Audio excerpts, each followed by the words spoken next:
Welcome to Love's Tender Flame, Tales of Romance. I'm Mordell, and here is Chapter 11 of The Harvester by Gene Stratton Porter. Demonstrated Courtship. When the harvester saw the girl coming toward the woods, he spread the rug, opened and placed the table and chair, laid out the color box, and another containing the last Luna. "Did the green one come out?" she asked, touching the box lightly. "It did," said the harvester proudly, as if he were responsible for the performance. "It is an omen. It means that I am to have my long-coveted pattern for my best candlestick. It also clearly indicates that the gods of luck are with me for the day, and I get my way about everything. There won't be the least use in your asking why or interposing objections.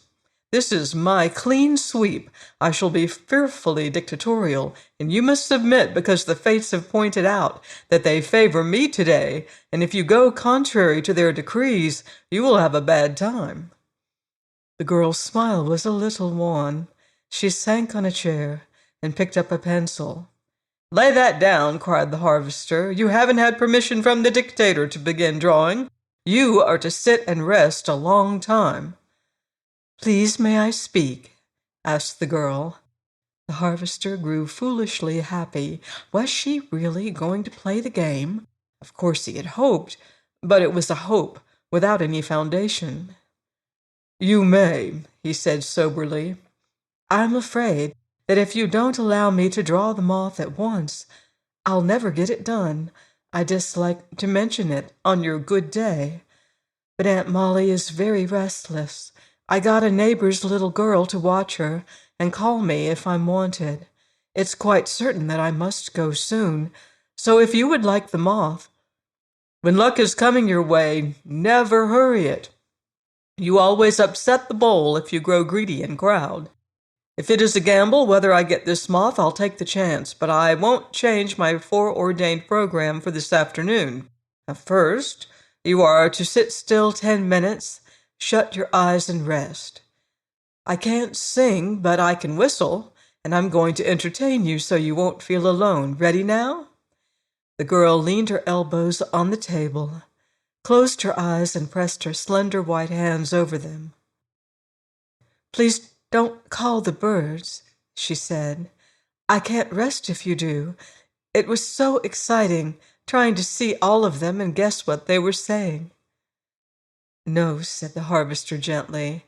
"This 10 minutes is for relaxation, you know. You ease every muscle. Sink limply on your chair, lean on the table, let go all over, and don't think. Just listen to me. I assure you it's going to be perfectly lovely."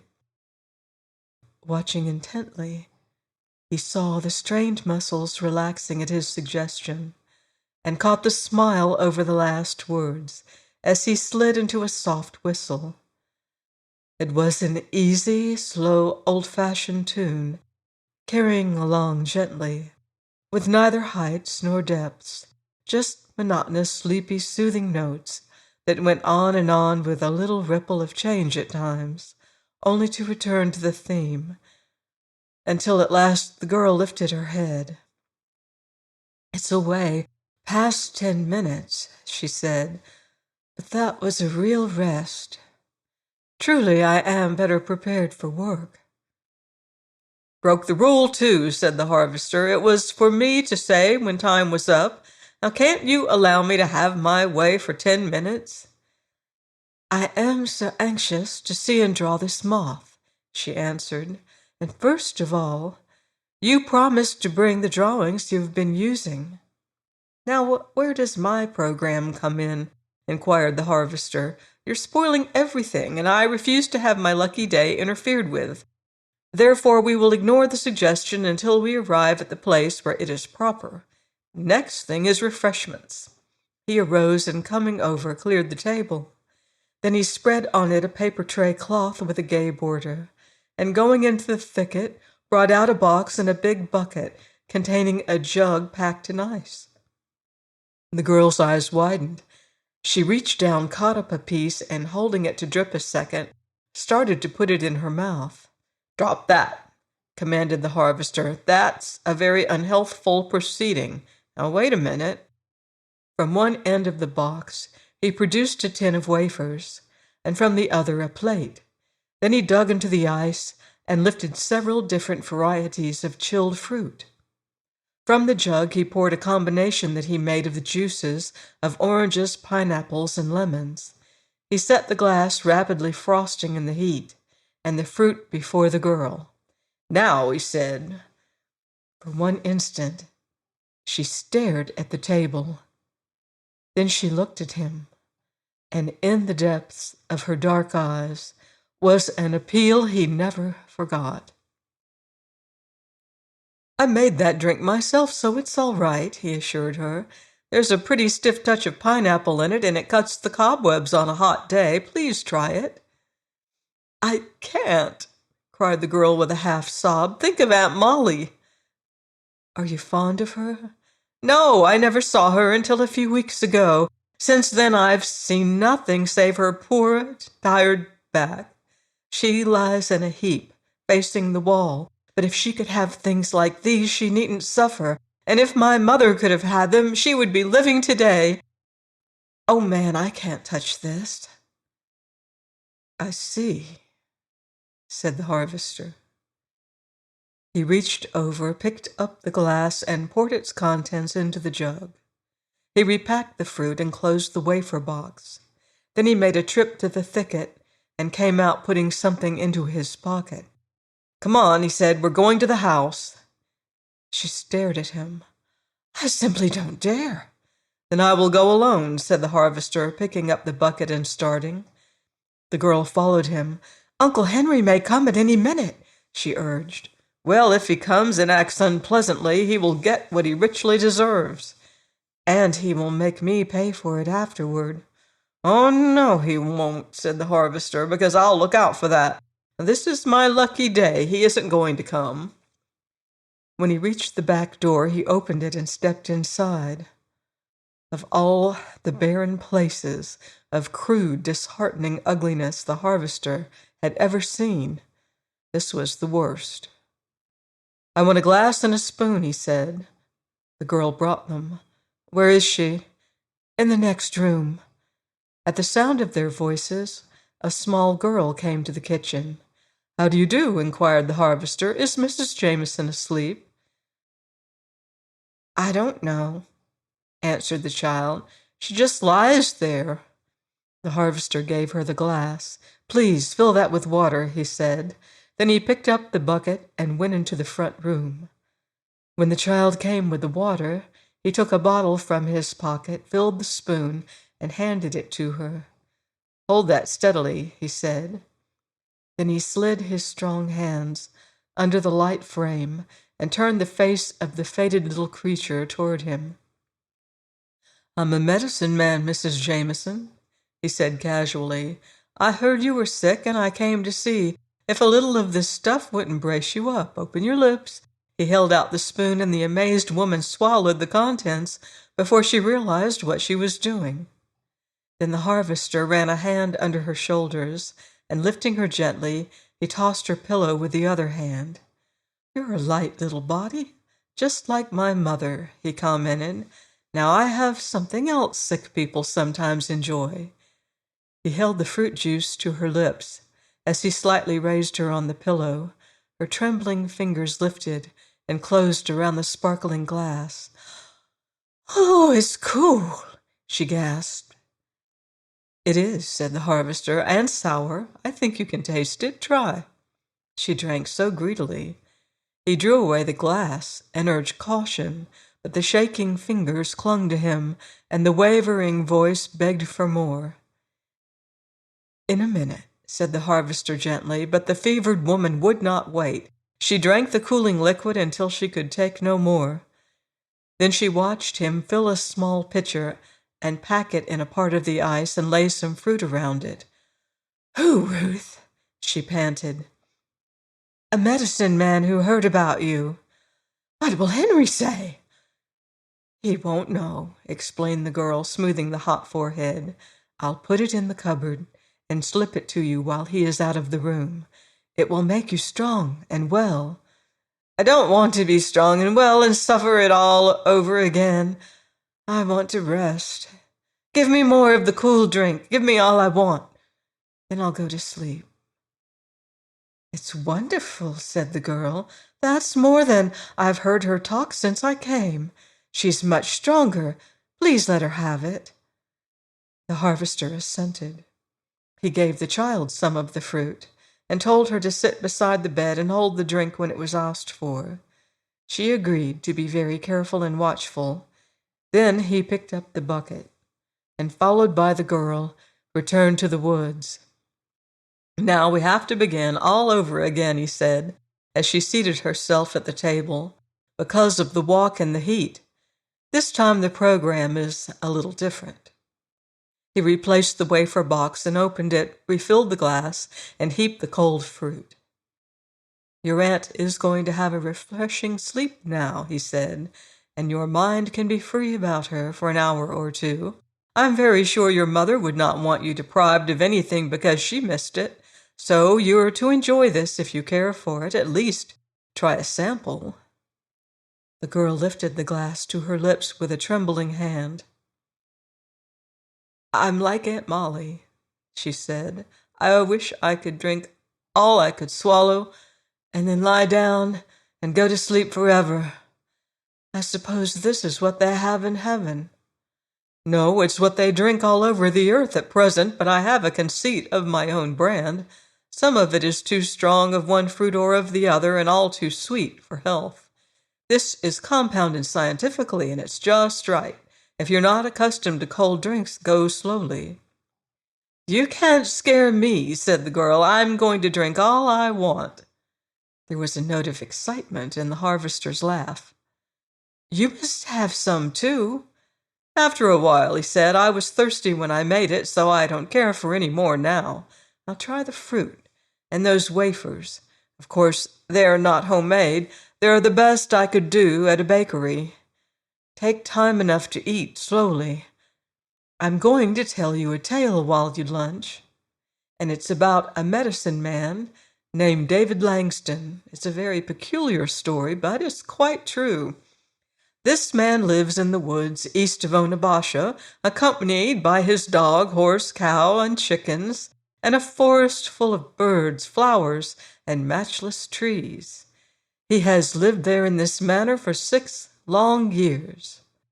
And every spring he and his dog have a seance and agree whether he shall go on gathering medicinal herbs and trying his hand at making medicine, or go to the city and live as other men. Always the dog chooses to remain in the woods. Then every spring, on the day the first bluebird comes, the dog also decides whether the man shall go on alone or find a mate and bring her home for company. Each year the dog regularly has decided that they live as always. This spring, for some unforeseen reason, he changed his mind and compelled the man, according to his vow in the beginning, to go courting.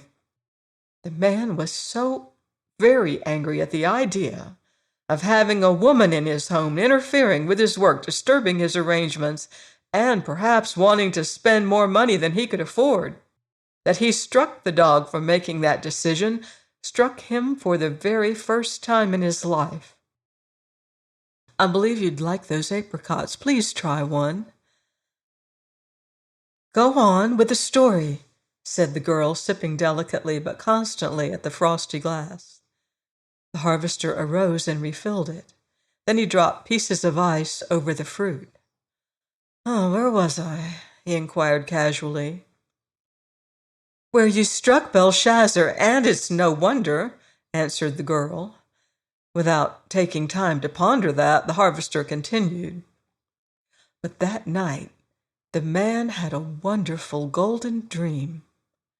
A beautiful girl came to him, and she was so gracious and lovely that he was sufficiently punished for striking his dog because he fell unalterably in love with her." "Meaning you?" interrupted the girl. Yes, said the harvester, meaning me. I, if you like, fell in love with the girl. She came so alluringly, and I was so close to her that I saw her better than I ever did any other girl, and I knew her for all time.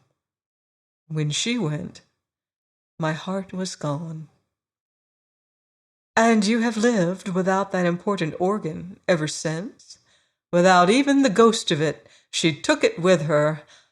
Well, that dream was so real that the next day I began building over my house, making furniture, and planting flowers for her, and every day, wherever I went, I watched for her. What nonsense!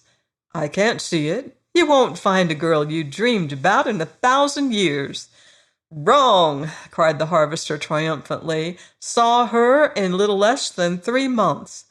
But she vanished, and it took some time and difficult work before I located her again, but I've got her all solid now, and she doesn't escape. Is she a lovely and gracious lady? She is, said the harvester with all his heart. Young and beautiful, of course. Indeed, yes. Please, fill this glass. I told you what I was going to do. The harvester refilled the glass, and the girl drained it. Now won't you set aside these things and allow me to go to work? She asked. My call may come any minute, and I'll never forgive myself if I waste time and don't draw your moth pattern for you. It's against my principles to hurry, and besides, my story isn't finished. It is, said the girl. She is young and lovely, gentle and a lady, and you have her all solid, and she can't escape, and that's the end, of course. But if I were you, I wouldn't have her until I gave her a chance to get away and saw whether she would if she could. Oh, I'm not a jailer, said the harvester. She shall be free, if I cannot make her love me, but I can, and I will, I swear it. You are not truly in earnest. I am in deadly earnest. Honestly, you dreamed about a girl and found the very one? Most certainly I did. Why, it sounds like the wildest romancing. It is the veriest reality. Well, I hope you win her, and that she will be everything you desire. Thank you, said the harvester. It's written in the book of fate that I succeed. The very elements are with me. The south wind carried a message to her for me. I'm going to marry her, but you could make it much easier for me if you would. I? What could I do? Cried the girl. You could cease being afraid of me. You could learn to trust me. You could try to like me, if you see anything likable about me. That would encourage me so that I could tell you of my dream girl, and then you could show me how to win her. A woman always knows about those things better than a man. You could be of the greatest help in all the world to me, if only you would. I couldn't possibly. I can't leave here. I have no proper clothing to appear before another girl. She would be shocked at my white face. That I could help you is the most improbable dream you have had. You must pardon me if I differ from you and persist in thinking that you can be of invaluable assistance to me if you will. But you can't influence my dream girl if you fear and distrust me yourself. Promise me that you will help me that much anyway. I'll do all I can. I only want to make you see that I am in no position to grant any favors, no matter how much I owe you or how I'd like to. Is the candlestick you are carving for her? It is, said the harvester. I'm making a pair of maple to stand on a dressing table I built for her. It is unusually beautiful wood, I think, and I hope she will be pleased with it. Please take these things away and let me begin. This is the only thing I can see that I can do for you, and the moth will want to fly before I have finished. The harvester cleared the table and placed the box, while the girl spread the paper and began work eagerly. I wonder if I knew there were such exquisite things in all the world, she said. I scarcely think I did. I am beginning to understand why you couldn't kill one. You could make a chair or a table, and so you feel free to destroy them, but it takes ages and almighty wisdom to evolve a creature like this, so you don't dare. I think no one else would if they really knew. Please, talk while I work. Is there a particular subject you want discussed? Anything but her. If I think too strongly of her, I can't work so well. Your ginseng is almost dry, said the harvester. I think I can bring you the money in a few days. So soon? She cried. It dries day and night at an even temperature, and faster than you would believe. There's going to be between 7 and 8 pounds of it when I make up what it has shrunk. It will go under the head of the finest wild roots. I can get 8 for it, sure.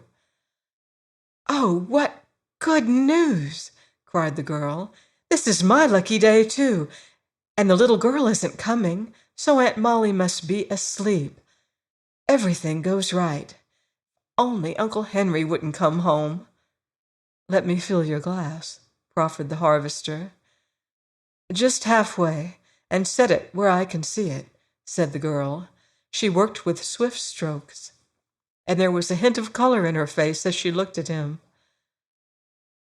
I hope you won't think I'm greedy, she said, but truly, that's the first thing I've had that I could taste in I can't remember when. I'll bring a barrel tomorrow, offered the harvester, and a big piece of ice wrapped in coffee sacking. You mustn't think of such a thing. Ice is expensive, and so are fruits. Ice costs me the time required to saw and pack it at my home. I almost live on the fruit I raise. I confess to a fondness for this drink. I have no other personal expenses unless you count in books, and a very few clothes, such as I'm wearing, so I can surely afford all the fruit juice I want. For yourself, yes. Also for a couple of women, or I'm a mighty poor attempt at a man, said the harvester. Now this is my day, so you are not to talk, because it won't do any good. Things go my way. Please see what you think of this, she said. The harvester arose and bent over her. That will do finely, he answered. You can stop. I don't require all those little details for carving. I just want a good outline. It is finished. Now see here. He drew some folded papers from his pocket and laid them before her. Those are what I have been working from, he said. The girl took them and studied each carefully. If those are worth $5 to you, she said gently, why then I needn't hesitate to take as much for mine. They are superior. I should say so, laughed the harvester as he took up the drawing and laid down the money. If you would make it half that much, I'd feel better about it, she said. How could I? Asked the harvester. Your fingers are well trained and extremely skillful. Because someone has not been paying you enough for your work is no reason why I should keep it up. From now on, you must have what others get, as soon as you can arrange for work. I want to tell you about some designs I have studied out from different things, show you the plants and insects, and have you make some samples. I'll send them to proper places and see what experts say about the ideas in drawing. Work in the woods is healthful, with proper precautions. It is easy compared with the exactions of being bound to sewing or embroidering in the confinement of a room. It's vividly interesting in the search for new subjects, changes of material, and differing harmonious combinations. It's truly artistic, and it brings the prices high-grade stuff always does. Almost you give me hope, said the girl. Almost, man. Almost. Since Mother died, I haven't thought or planned beyond paying for the medicine she took and the shelter she lies in. Oh, I didn't mean to say that. She buried her face in her hands. The harvester suffered until he scarcely knew how to bear it. Please finish, he begged. You hadn't planned beyond the debt, you were saying. The girl lifted her tired, strained face. Give me a little more of that delicious drink, she said. I'm ravenous for it. It puts new life in me.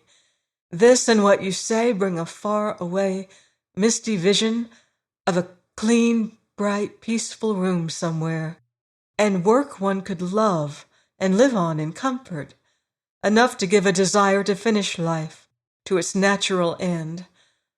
Oh, man, you make me hope in spite of myself. Praise God, from whom all blessings flow, quoted the harvester reverently. Now try one of these peaches. It's juicy and cold.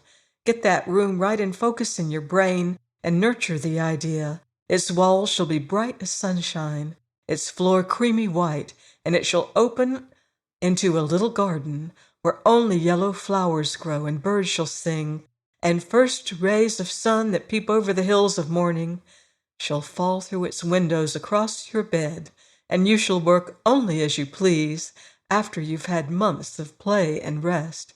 And it's coming true the instant you can leave here. Dream of it, make up your mind to it, because it's coming. I have a little streak of second sight, and I see it on the way. You're talking wildly, said the girl, or else you are a good genie, trying to conjure a room for me. This room I am talking of is ready whenever you want to take possession, said the harvester. Accept it as a reality, because I tell you I know where it is, and that it is waiting, and you can earn your way into it with no obligation to anyone. The girl stretched out her right hand and slowly turned and opened and closed it. Then she glanced at the harvester with a weary smile. From somewhere I feel a glimmering of the spirit. But, oh, dear Lord, the flesh is weak, she said. Now that's where nourishing foods, appetizing drinks, plenty of pure, fresh air, and good water come in. Now we've talked enough for one day and worked too much. The fruit and drink go with you. I will carry it to the house, and you can hide it in your room. I'm going to put a bottle of the tonic on top that the best surgeon in the state gave me for you. Try to eat something strengthening, and then take a spoonful of this, and use all the fruit you want. I'll bring more tomorrow, and put it here with plenty of ice. Now suppose you let the moth go free, he suggested, to avoid objections. You must take my word for it that it is perfectly harmless, lacking either sting or bite. And hold your hand before it, so that it will climb on your fingers, then stand where a ray of sunshine falls, and in a few minutes it will go out to live its life. The girl hesitated a second as she studied the clean-cut, interested face of the man. Then she held out her hand, and he urged the moth to climb on her fingers. She stepped where a ray of strong light fell on the forest floor and held the moth in it. The brightness also touched her transparent hand and white face and gleaming black hair. The harvester choked down a rising surge of desire for her and took a new grip on himself. "Ah!" she cried breathlessly, as the clinging feet suddenly loosened and the Luna slowly flew away among the trees. She turned on the harvester. "You teach me wonders," she cried. "You give life different meanings. You are not as other men." "If that be true, it is because I am of the woods. The Almighty does not evolve all his wonders in animal, bird, and flower form. He keeps some to work out in the heart, if humanity only will go to his school and allow him to have dominion. Come now, you must go. I will come back and put away all the things, and tomorrow I will bring your ginseng money. Any time you cannot come, if you want to tell me why, or there is anything I can do for you, put a line under the oilcloth. I will carry the bucket." "I'm so afraid," she said. "I will only go to the edge of the woods. You can see if there is anyone at the house first. If not, you can send the child away, and then I will carry the bucket to the door for you, and it will furnish comfort for one night at least." They went to the cleared land, and the girl passed on alone. Soon she reappeared, and the harvester saw the child going down the road. He took up the bucket and set it inside the door. "Is there anything I can do for you?" "Nothing but go before you make trouble." "Will you hide that stuff and walk back as far as the woods with me? There is something more I want to say to you." The girl staggered under the heavy load, and the man turned his head and tried to pretend he did not see. Presently she came out to him, and they returned to the line of the woods. Just as they entered the shade, there was a flash before them, and on a twig, a few rods away, a little gray bird alighted, while in the precipitate pursuit came a flaming wonder of red. And in a burst of excited trills, broken whistles, and imploring gestures, perched beside her. The harvester hastily drew the girl behind some bushes. "Watch," he whispered. "You are going to see a sight so lovely and so rare, it is vouchsafed to few mortals ever to behold." "What are they fighting about?" she whispered. "You are witnessing a cardinal bird declare his love," breathed the harvester. "Do cardinals love different birds?" "No, the female is gray, because if she is colored the same as the trees and branches in her nest, she will have more chance to bring off her young in safety. He is blood red because he is the bravest, gayest, most ardent lover of the whole woods," explained the harvester. The girl leaned forward, breathlessly watching, and a slow surge of color crept into her cheeks. The red bird twisted, whistled, rocked, tilted, and trilled, and the gray sat demurely watching him, as if only half convinced he really meant it. The gay lover began at the beginning and said it all over again, with more impassioned gestures than before, and then he edged in, touched, and softly stroked her wing with his beak. She appeared startled, but did not fly. So again the fountain of half-whistled, half-trilled notes bubbled with the acme of pleading intonation, and that time he leaned and softly kissed her as she reached her bill for the caress. Then she fled in headlong flight, while the streak of flame darted after her. The girl caught her breath in a swift spasm of surprise and wonder. She turned to the harvester. "What was it you wanted to say to me?" she asked hurriedly. The harvester was not the man to miss the goods the gods provided. Truly, this was his lucky day. Unhesitatingly, he took the plunge. Precisely what he said to her, and if you observed closely, you noticed that she didn't ask him why. Before she could open her lips, he was gone, his swift strides carrying him through the woods. Join me next week on Love's Tender Flame for more romance in The Harvester by Jean Stratton Porter. Until then, love deeply and live beautifully.